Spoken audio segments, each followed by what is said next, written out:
Hi, welcome. Today we're going to analyze the case of Bill Gates as a tech entrepreneur. Many people wonder how hard it is to be like him. Well, Bill Gates has three secret weapons, three very unfair advantages. The number one secret weapon is his friend Paul Allen, who is also his business partner. His second secret weapon is his mother, Mary Gates. And his third secret weapon is, of course, himself. Now let's talk about Paul Allen first. Bill Gates and Paul Allen met in high school, so they were good friends in the computer clubs, and they formed a strong bond through their interest in business. Paul Allen actually dropped out of university ahead of Bill Gates and started to work for Honeywell. Honeywell at that time was the most important computer company in the world. Now, but around 1973, Honeywell was embroiled in a lawsuit, and the federal court declared that no one is going to own any patent on computer. That is a watershed moment for computer history. In 1973, two people actually dropped out. One is Bill Gates, and one is Steve Wozniak, the co-founder of Apple. That tells you the importance of timing. Between Paul Allen and Bill Gates, Allen mostly worked as a marketing person. And he is a salesperson. He develops the customer leads, while Gates is much better at programming, and he was focusing more on making the programs to work. The second unfair advantage Gates had is his mother.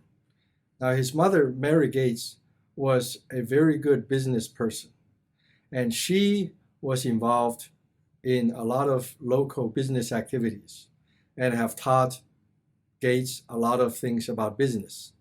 But more importantly, Mary Gates and the CEO of IBM at the time was working together on a board. And through the interaction, Mary Gates know a lot of things about IBM.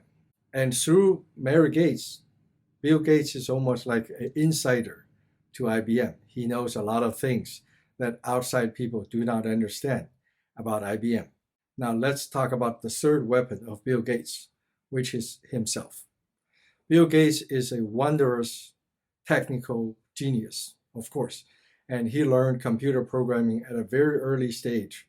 But what's more important is that he realized the business potential of computer at a very early stage. He's not one of those tinkerers. He's not one of those hobbyists. He is a business person who is figuring out computers at the right time and at the right place and with the right connection. One of the most legendary things that Bill Gates did was how he got the IBM operating system contract. Now that's not easy, partly because Bill Gates does not have the operating system. So he actually had to go to competitors who are ahead of him and obtained rights to the softwares and use the software and his legal knowledge. He was able to also sign a very advantageous contract with IBM. This contract allowed him to make a lot of money. It can be said that if Bill Gates does not have that contract, he won't be this rich. But ironically, the competitors who are ahead of him was trying to sign a similar contract with IBM, but wasn't able to do that. So now the unfair advantage of having his mother and himself really stand out in the creation of the business known as Microsoft.